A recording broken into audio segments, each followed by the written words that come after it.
تخيل معايا انك ماشي في صحراء مهجورة وفجأة رجلك تغرس في الأرض وتكتشف انك فوق بوابة مقبرة فرعونية محدش شافها من أكتر من 3000 سنة. مقابر مش موجودة على خرايط، وملوك اختفوا من التاريخ، وأسرار محدش كان يتخيل انها ممكن تتكشف في يوم من الأيام. النهاردة هنغوص سوا في أخطر سر في تاريخ مصر القديمة، المقابر المخفية، وخصوصا في أخطر الفترات، وهو العصر الوسيط التالت أو الفترة الانتقالية التالتة، لما كانت الجريمة والنهب والاختفاء هم عنوان المرحلة دي. مستعد؟ لأن اللي هتسمعه النهاردة عمره ما اتقال قبل كده. ودلوقتي هنبدأ نتكلم بشيء من التفصيل شوية عن العصر الوسيط الثالث او الفترة الانتقالية الثالثة، واللي كانت بتعتبر زمن الفوضى والاختفاء. في فترات كده في تاريخ مصر محدش بيحب يتكلم عنها، لانها فترات فيها انهيار وضياع وسرقة، وناس كتير بتخاف تقرب منها. وواحدة من أخطر الفترات دي هي العصر الوسيط الثالث أو الفترة الانتقالية الثالثة، اللي جت بعد سقوط الدولة الحديثة، يعني بعد ما حكام وملوك زي رمسيس وحورمحب ومنبتاح اختفوا، وبدأت مصر تدخل في مرحلة ضعف، ومفيش حاكم ثابت، وكل اقليم بقى بيحكمه ملك صغير، وكل ملك بيحفر لنفسه مقبرة في السر. وفي الوقت ده عدد كبير جدا من الفراعنة اتدفنوا، بس محدش عارف اتدفنوا فين. يعني مفيش مقابر مكتشفة لكتير من ملوك الأسرات 21 وال22 وال23. وده بيخلينا نسأل سؤال مهم: هما راحوا فين وازاي مقابرهم اختفت بالشكل ده؟ ودلوقتي هنبدأ نتكلم عن المقابر المخفية، خطة سرية لحماية الملوك بسبب الفوضى السياسية، وان سرقة المقابر انتشرت بشكل كبير جدا. بدأت العائلات الملكية تلجأ لطرق سريعة جدا في الدفن، ومبقاش في حفلات دفن علنية ولا نقوش تدل على مكان الدفن، بل بالعكس في مقابر اتبنت تحت بيوت او وسط الصخور او حتى جوه مقابر قديمة. وفي بعض الفرضيات الحديثة بتقول ان الكهنة الكبار وقتها هم اللي اخفوا المقابر دي بشكل متعمد عشان يحموا المومياوات من النهب، وعشان مفيش حد يقدر يسيطر على قوة الملك بعد موته. وده معناه ان في مقابر لسه تحت الارض، وتعتبر مقابر كاملة ما تفكتش ولا حتى تعرف اماكنها. ودلوقتي هنبدأ نتكلم عن اشهر الملوك اللي اختفوا او مقابرهم لسه مجهولة.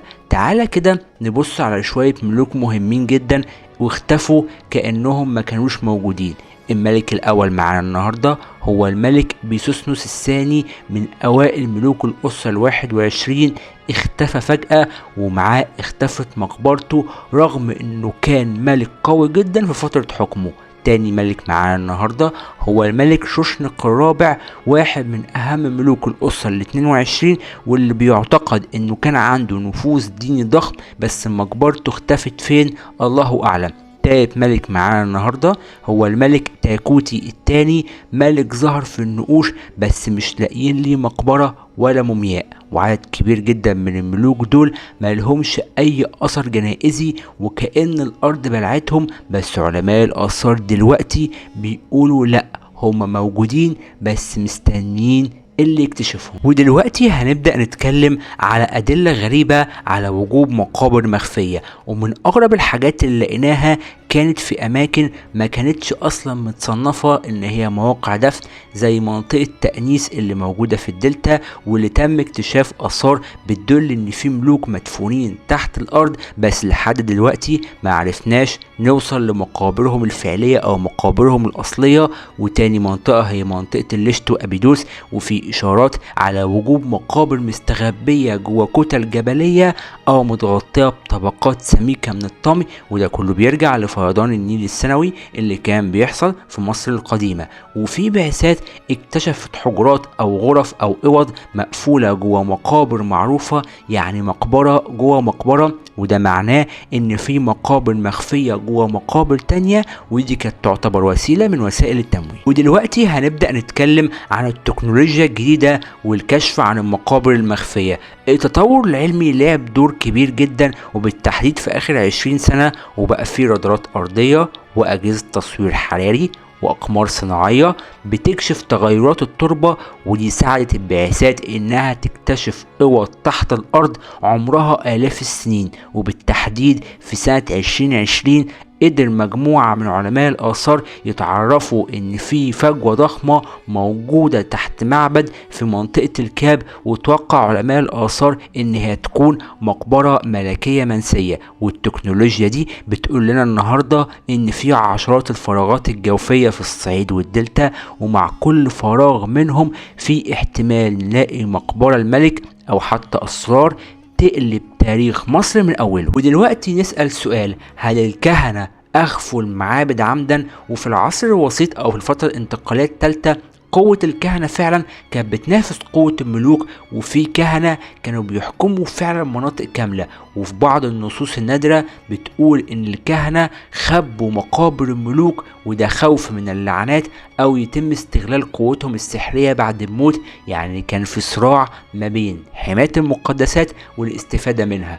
وفي برديات زي بردية تورين وبردية الكاهن حرخوف فيها إشارات لدفن سري ومواقع بديلة.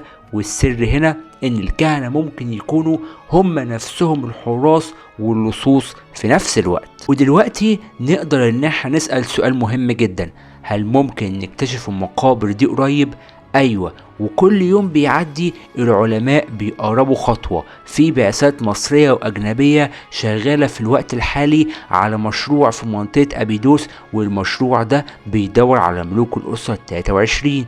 وفي ابحاث في منطقة تل الدفن في منطقة الدلتا، وفي تحليل راداري جديد في معبد الكرنك ممكن يكشف سرداب مدفون تحت المعبد، واللي بيعتبر في الوقت ده مقبرة ملكية كاملة. يعني السؤال مش هل هنكتشف المقابر دي، السؤال الحقيقي هو مين هيلاقيها الاول ومين هيقدر يعيد كتابة التاريخ. تاريخ مصر لسه مخلصش، لا ده لسه بيبدأ. وتحت كل صخرة وجوه كل طبقة طين ممكن يكون في ملك او لعنة او سر يغير كل اللي احنا عرفناه عن حضارة عمرها آلاف السنين. ولو الفيديو ده شدك ما تنساش تشارك وتسيب رأيك، وقول لنا لو كنت عالم آثار وبتدور على مقبرة كنت هتبدأ منين. وسؤال الحلقة: لو لقيت مقبرة فرعونية مخفية هل هتفتحها ولا هتخاف من اللعنة؟ وما ينساش تعمل لايك وشير وسبسكرايب عشان يوصلك كل جديد.